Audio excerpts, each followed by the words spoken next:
get going. I think everybody is fresh, and I don't want people to disappear, obviously. In the program, we have given time, a reasonable amount of time for me to talk at length about issues around open education, and I'd like your indulgence a little bit because I am going to go through a lot of things in quite a bit of detail. The first slide, as it suggests, throws up a number of concepts which you will find in the literature and you will find when you talk to people at CFL and talk to people at this university or internationally when they're talking about open educational practices, open learning, open educational resources, open access, open source, open scholarship. For the novice, these might be confusing at times and misrepresented at times. And what I will try and do in the next 30 minutes or so is to untangle these concepts and make very clear to at least this group, who I would consider to be the protagonists, to be very clear about what's the difference when we are talking about open educational practices, or we are talking about open access, or we are talking about open scholarship. And I think it's important that we get our head around these concepts because they will be in your face if you're in this space. They will be in your face if you're in this space. That sounded like poetic, didn't it? The first thing that I think you would be asking for is what are open educational resources? The short form of that is what is OER or what are OER? People in the business, you know, we quibble about little things. For example, the S after OER. Open educational resources should actually read OERS. But the community has come to the conclusion that OER is good enough for open educational resources, that the S is not required. That's just an aside. The open educational resources agenda really picked up momentum around 2002 with UNESCO proclaiming that open educational resources are teaching, learning, and research materials in any medium, digital or otherwise, so they can be print as well, that reside in the public domain. That means that if they're available on the web and there are no restrictions on it, then it's an OER. Or these resources have been released under an open license, and I will talk more about what an open license is. That permits no cost access, use, adaptation, and redistribution. So there's two things that are important when we are talking about an open license. That obviously the first thing, there is no cost for that. And then the second is that you are able to modify, access, and use those resources as you wish. Now, DVC Cole was very rightly and appropriately pointing out the need for engaging in that kind of thinking, especially when we are thinking about the social agenda, the need to make education accessible to the communities, especially communities that do not have access to high-quality educational resources. So the need for OER arises out of that kind of thinking, and basically it refers to educational materials, if you want to forget that. If you want to rephrase it, these are teaching, learning materials that are either available in the public domain for you to use without seeking any permission, or they're released under a special license, which is the Creative Commons license that I will talk about in greater detail later. And then the second important thing is that there's no cost for it, unlike the textbooks that DVC Cole was talking about that we had to pay for previously and large amounts of money for it. So in order for materials, teaching, learning materials to be easily accessible by people anywhere, wherever they are, in whichever form, they have to be transportable, not physically transportable, but transportable from one kind of environment to another kind of environment. And they need to be able to be reused. They have to be reusable. So you will find these terms coming up, and I'm hoping that the panel will be able to untangle this, and you will have questions for what reusable means, and how is reusing an open resource different from reusing a traditional copyrighted resource. And the second point, or the third point in relation to that, is that it needs to be interoperable. Now, this is computer speak. A lot of people in computing field will talk about interoperability, and you might wonder what that is.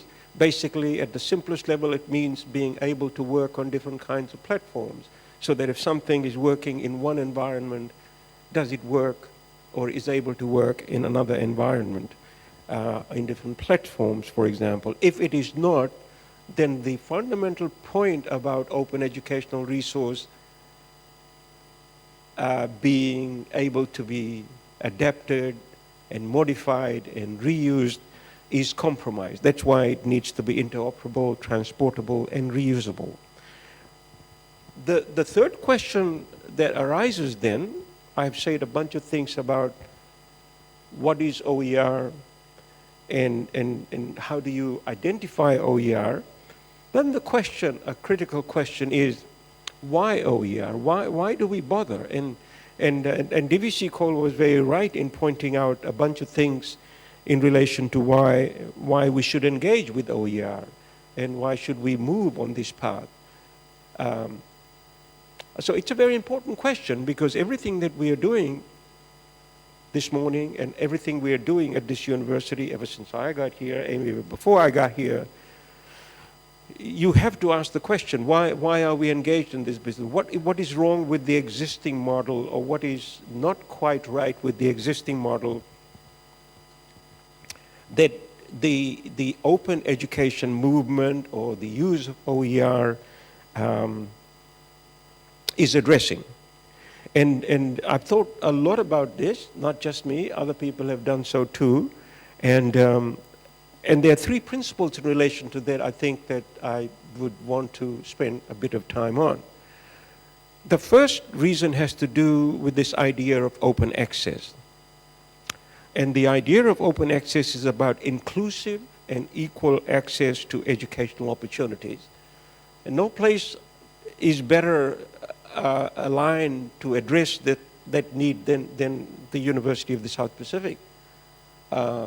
The University of the South Pacific, as all of you will be aware, began with that premise, began with an understanding that that the university should be set up in such a way so as to be able to reach the remotest of the people in the region that it is designed or set up to serve.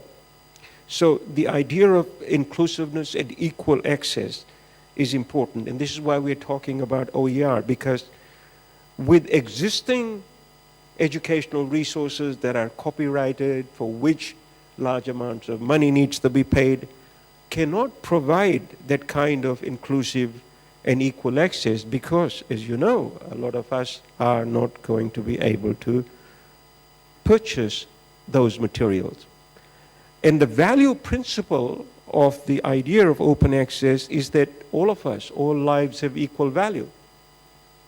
It doesn't matter if you are situated in New York or situated in Melbourne or located in London or Sydney for that matter, that people located in the remotest communities of the earth, forget about the Pacific, the entire universe should be able to access educational resources. I'm being unrealistic here up to a point, I know, but that is our goal, that irrespective of where your location is, you know, the value principle suggests that you should have access to educational resources. And the current model is never going to be able to provide that access if you're not thinking about open educational resources. So the fundamental value principle of open educational resources is designed to address that kind of deficit.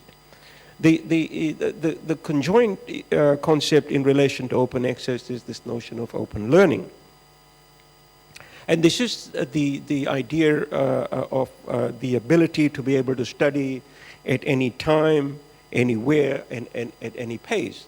And this was really the founding principle of distance education, which this university is a protagonist. This university is well known for throughout the world, that we pioneered distance education in many ways, because distance education was a mode that would enable us to allow our students to study at different times, irrespective of whether they were in Suva or they were in some remote village in one of the island nations of the region. And any time, at any pace as well. So they could determine the pace depending on their ability level. So those who were able to move faster could move faster through an educational experience, and those who needed to go slower could go slower. So distance education is designed to enable that. So you're not confined to a classroom situation where everybody is moving at my pace or the teacher's pace, that the pace is determined by the learner depending on their ability. So the idea of open learning captures that. So those two concepts are very integral to the idea of open education and open educational resources. The third concept is a bit more complex, and it has to do with the idea of open scholarship. Open scholarship is interesting because this has to do with the practice that we engage in. And it is about releasing educational resources using an open license that I was referring to that permits no cost access. So you are in fact suggesting that educational resources, in particular educational resources that have been funded by public funds. So a simple example could be that you look at the piles of educational material, the mountains of educational material, course materials that the University of the South Pacific has produced over 50 years. Ever since I was a course developer here in the 1980s, we used to develop course books practically for almost all courses. And we have a mountain of material that we have developed ourselves. Now, one could argue that those materials were developed by funding and resources that were made available by the governments of the region, of this region. And the notion of open scholarship suggests that that material should then be freely available for use to the communities and the peoples of the Pacific without any further cost associated with it, because they've been funded by the peoples of the Pacific through their governments. And so this is the idea of open scholarship, that educational materials, be it a journal article or a course book or a textbook that has already been supported by public fund, should be made available for the use of the communities that supported it in the first place. So that's the idea of open scholarship. Traditionally, though, you know, we in the academia have tend to keep things under wraps. That, you know, even though we are paid a salary to develop a textbook or a course book, we tend, once it's developed, we tend to market it and sell it for at times, you know, quite a huge amount. And that kind of a model will not be able to achieve the kind of equity and access that we are talking about. So the idea of open scholarship is to open up educational resources, to allow people to use educational resources for public good, for social justice, for public benefit. And the value principle is that education is a basic need. And economists will argue that, if you have an educated group of people in a community, then the community is prosperous on the whole.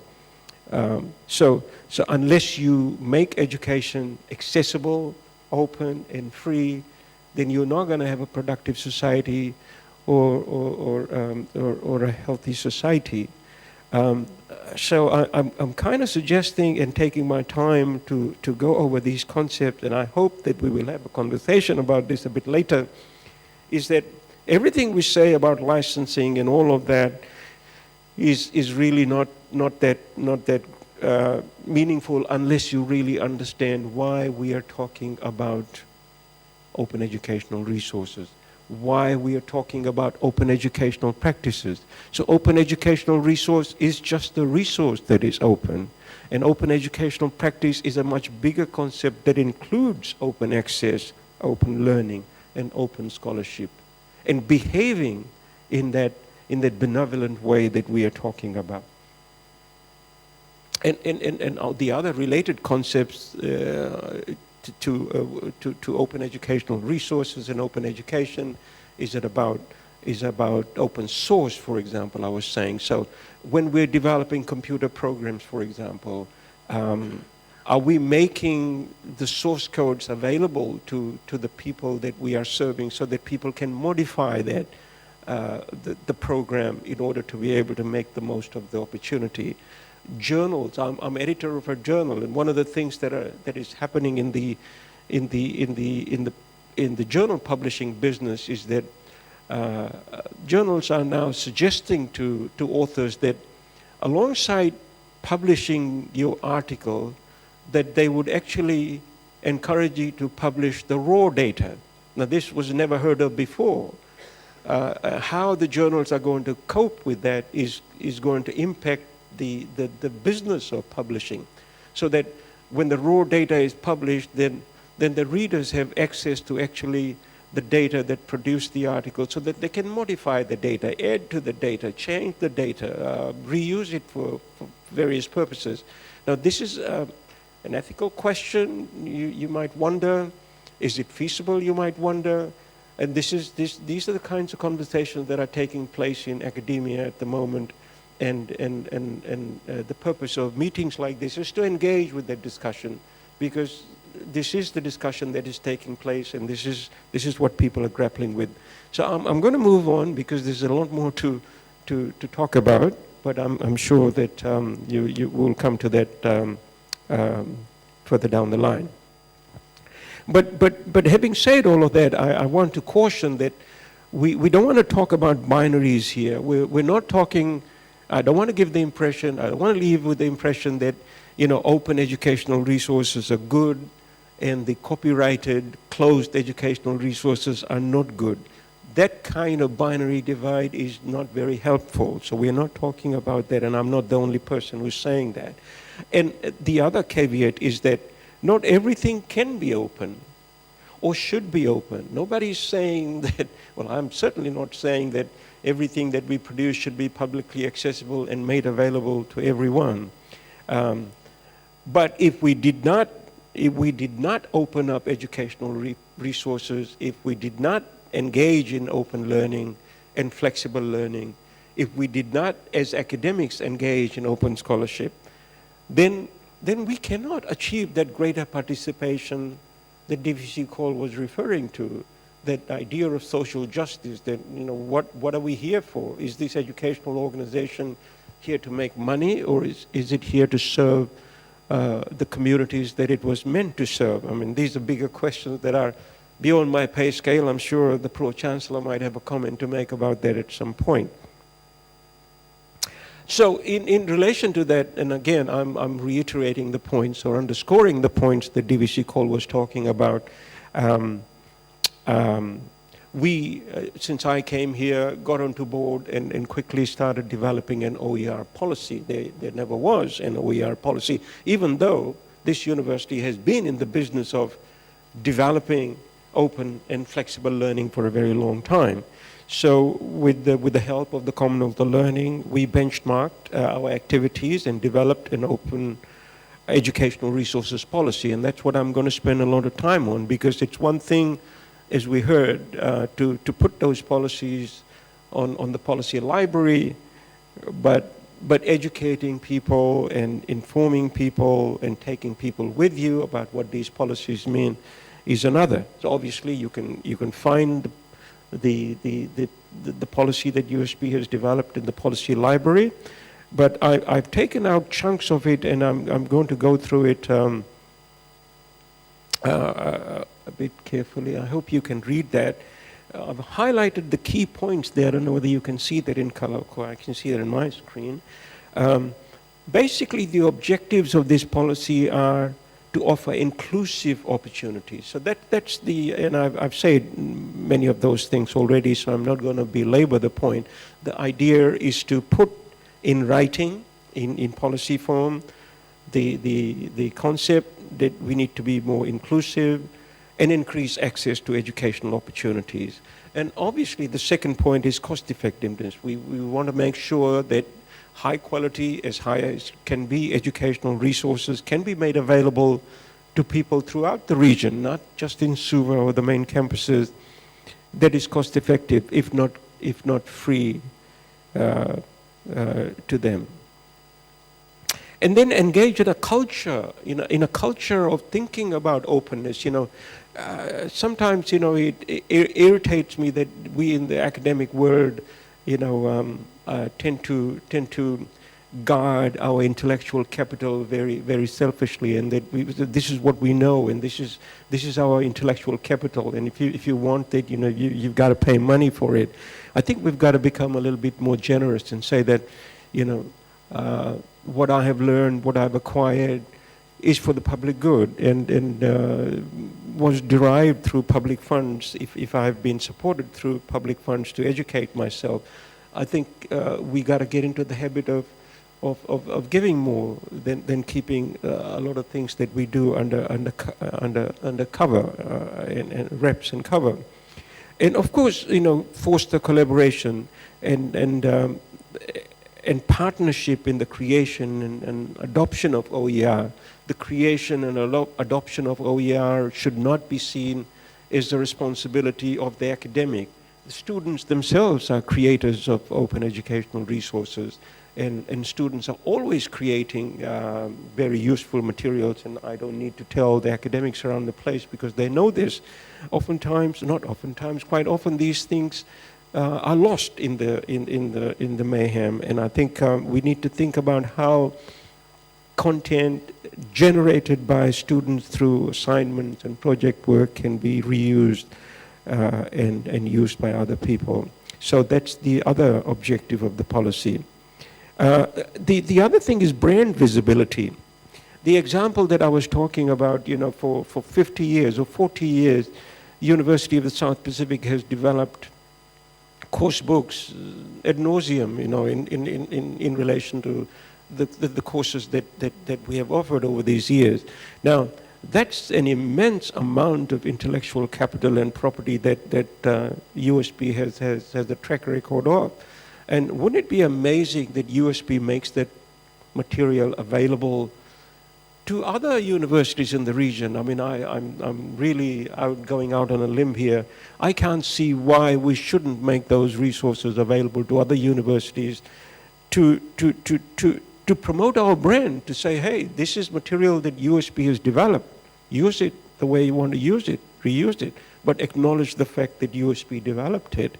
So I think there's an opportunity here to be taken advantage of in terms of the visibility of the USP brand and its track record in the open, flexible, and distance education and the development of content. We have developed a lot of content ourselves.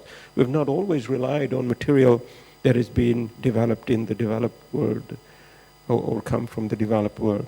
And then also as a result of what we are doing to build capacity, and of course, develop a mechanism. So the repository that was launched by DVC Call is an example of how we are going to articulate a mechanism to support the development and acquisition and adaptation of OER And of course, with the grant project scheme that SMT has supported, that DVC Call was talking about, we are going to provide appropriate recognition. So there will be incentives for people to engage in.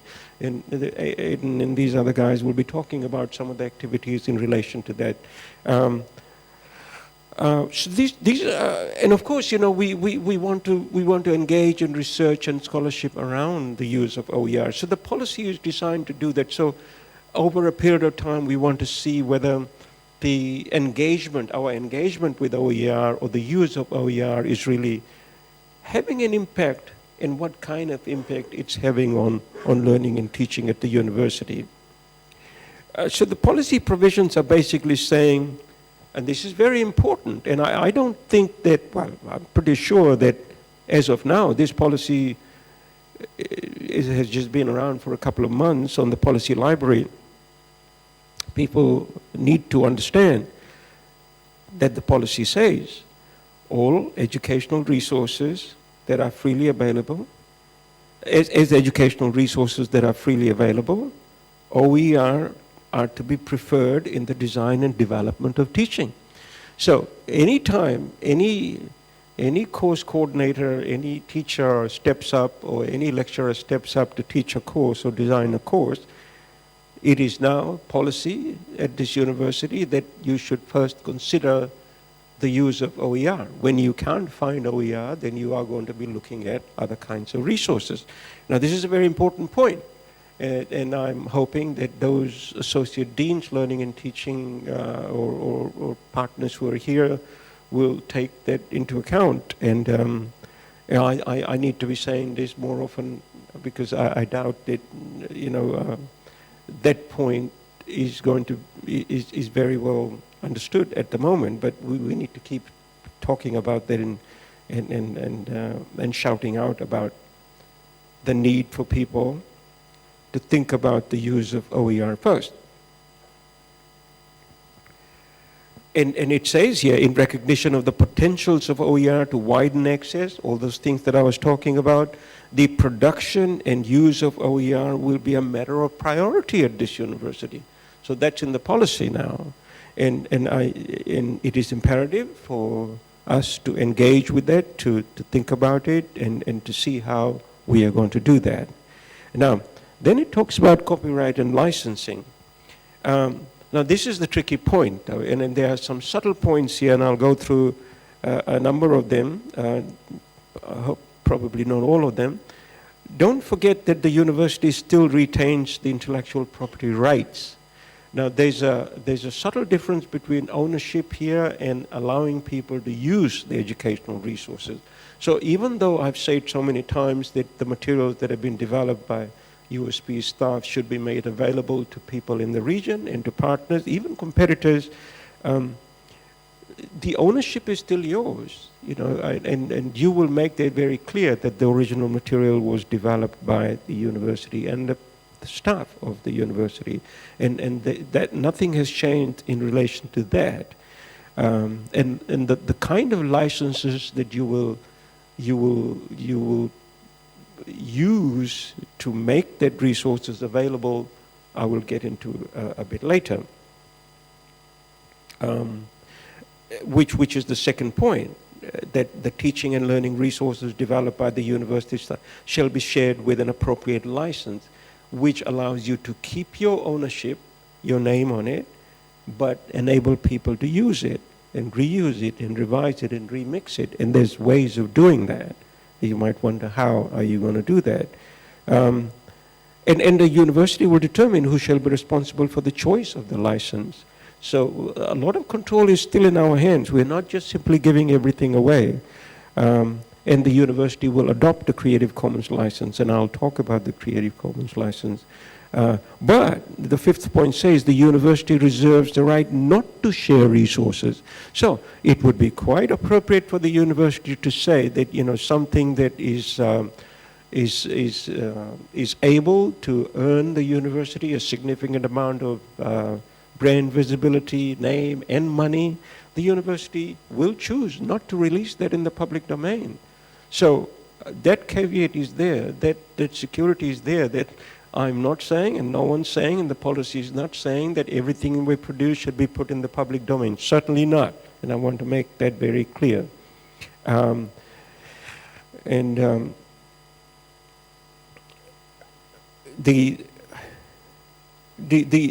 seventh point is an important point because it says that educational materials that we have developed already over the last 40 years can be made retrospectively freely available to the communities that I was talking about over a period of time. So the policy is saying that. How we are going to do that is something that we need to work out. And the final point is also very important, that exceptions to open licensing will rest with the Vice Chancellor. The Vice Chancellor and the President can determine at any time if something cannot be made available freely or should not be made available freely. Things, for example, that we have got patent for, or we have an opportunity to make money out of, we need not release in the public domain. So technology and support in relation to that. Remember, I was talking about educational resources being in any kind of a form, both digital and not digital. So the university will set up a mechanism, which is what CFL and the library is doing. Not one, but several ways of creating and depositing and distributing OER. An open repository will be set up, which we have just started, and the library always has been on this path, and they have their own search engines and own databases, which I'm sure the librarian will talk about today as well. And the important point in relation to this, all OER developed by the university or at the university shall be available in accessible and reusable format. Now this is a very subtle point again, that you can write something and you can develop something, but how much attention have you given to ensure that what you have developed and written can be reused by people? Take the example of the journal article that I was talking about. If you publish a journal article, how accessible are you making the journal article to your readers in order for them to engage with the data that you collected, to manipulate the data that you collected, to refashion the data that you collected, as opposed to just consuming the article. See, this is the fundamental difference between OER and an article that is not OER, is that it allows an open licensed and open access journal article will allow the reader to engage with the data that is reported in the article, as opposed to just reading it and consuming it and understanding it. And that point is a very subtle point, because it goes at the heart of what is different about OER, apart from it being just cost-free. And CFL is going to take the lead alongside the library to champion the cause of OER and access to staff and staff's ability to be able to contribute to OER. A professional development is a part of that. Capacity building, and we will engage in, and this forum is an example of that, and there'll be many more like this. But this is obviously, as I was saying with my introductory remarks, is in line with the Open Education Consortium is doing, but there's nothing stopping us from having many more conversations like this. And I, in particular with my colleagues in CFL, would want to have this kind of conversation with the faculties on a regular and routine basis, which is what we are going to do. And of course, rewarding people. I think that's the second point. I've said that before. Staff engaged in the creation and adoption of OER shall be recognized by the university. A student should be encouraged to use OER and produce OER, like I was saying. And of course, we will be engaging in research in the production, use, and contextualization of OER. One of the questions, or one of the many questions that people are asking about OER around the place is, So how does it impact learning? Does it impact learning in any different ways? Is it cheaper? And how can you actually find out if an OER is cheaper than a regular textbook? Now, these are difficult questions to answer, but we need to answer these questions, and we are setting up mechanisms in order to be able to answer those questions. So the critical issues are here. How am I doing for time? 8 more minutes. Oh, I think I need more time. But there are some critical issues, so I'll go over these quickly. And I hope that these will be brought up in the Matthew. You were talking about being too stressed overnight. So I'm going to give you something to get your teeth into.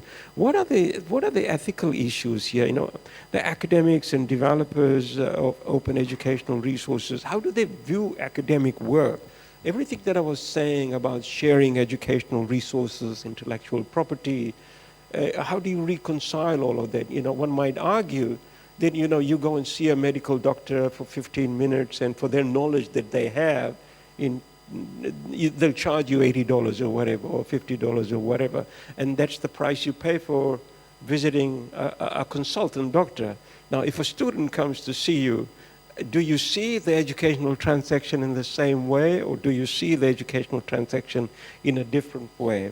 And how commercial publishers have been thinking about the examples that I was talking about, how journal publishers are thinking about enabling the publishing of data alongside your paper.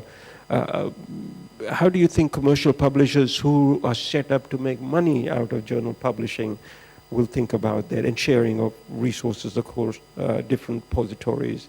So these are some of the ethical questions that we're grappling with, and I think we can have a bit of a conversation about that. The issues around reuse, remixing, repurposing, and distributing, there are issues and contentions about that as well. A key promise of digital learning resource is its availability across repositories, like I was saying, and the opportunity for benefiting from sharing and reusing resources that are expensive and time-consuming. But those who are set up to make money out of that, I would see that point somewhat differently. And I think not all content developers are likely to be very enthusiastic about it. A lot of us guard our intellectual property very, very selfishly. So I think there's a conversation to be had around that. This means that if we are going to move towards the open education agenda and open scholarship and open access and open learning, then a different kind of consent will be required from the original owner. So what is that consent, and how are you going to make that consent available? So this has to do with rights management, digital rights management, and convention. And the whole academic world, prior to, say, 10, 15, 20 years' time, or even further before that, was set up in a slightly different way. Now, with the coming on of the open education agenda and open learning and open access, we're beginning to think about our business model somewhat differently. And these are the things that we need to have a conversation about. The last point that I want to spend time on is how are you going to make those kinds of educational resources available. So a group of people in the United States started thinking about a different kind of a license, as opposed to the traditional C that you see in a lot of our materials, which say it's copyrighted. So if it's Aidan's written it, but see that you can't change it or use it without Aidan's permission, written permission, they would argue. But a new kind of licensing format is called Creative Commons license. And Creative Commons license actually began in a small way by a non-profit organization headquartered in the United States, by a group of people who were thinking about how to make available educational resources in a different way. And so the Creative Commons licenses is the alternative format. You've got your licenses. There are other kinds of open access license, but the Creative Commons license is the most prominent one and most widely recognized and used. So basically, it comes in these forms. These are the four main categories of licenses. There's an issue about attribution, which means that if you produce the material, anybody who uses your material will have to attribute that you are the original author of that. So attribution is not being taken away. Your IP is never going to be taken away. That's one thing that I want to assure people if you didn't get that in the first place. And then this other thing is about the second important point about Creative Commons license is share alike. That, you know, if I'm sharing my resources with you for you to be able to use it and reuse it and modify it, then if you engage in that process, you need to do the same. That's share alike. I'm sharing it with you, therefore you need to share it in the same way. All right, but there's a tricky thing. So when I sent something to you, it was in one form, now you modified it, it becomes another form. So there's an issue about what are you sharing and whose IP does that second iteration hold. So there are some issues around it that we are negotiating. And then this issue about commercial and non-commercial. Can you make money out of the material that I develop if I'm going to share it freely with you? Can you take it away and then make money out of it? So I can define that. And of course, non-derivative. I can allow you to change it or not to change it. So those are the attributes of the Creative Commons licenses, and there are six licenses. So instead of just putting 1C, I can put these 6 kinds of licenses in the material. So one can be CC BY, which is the most open form, and it says that everything that I produced or anything that I produced, that you can use whichever way you like, as long as you attribute it to me, which is the attribution BY. Share alike, that means if I share it openly with you, you share it in the same way. ND means like, okay, no derivative, that you cannot change it, but you can share it, right? And C means you cannot make any, and you cannot derive any commercial value, and so on and so on. So there are variations of this. So as an author, you can decide how your material will be shared. But number one is that there is no cost. So any one of these resources, whichever license you use, will not imply any cost. Now, are you willing to get into that bargain? Are you willing to engage in that process, or to say, no, my material is for a fee, and there will be a free? So the next set of slides basically goes in detail. I'm not going to spend time on that, and I'm just going to move through that. It just basically explains in detail what I was talking about, and if we need to come back to it, we can come back to it.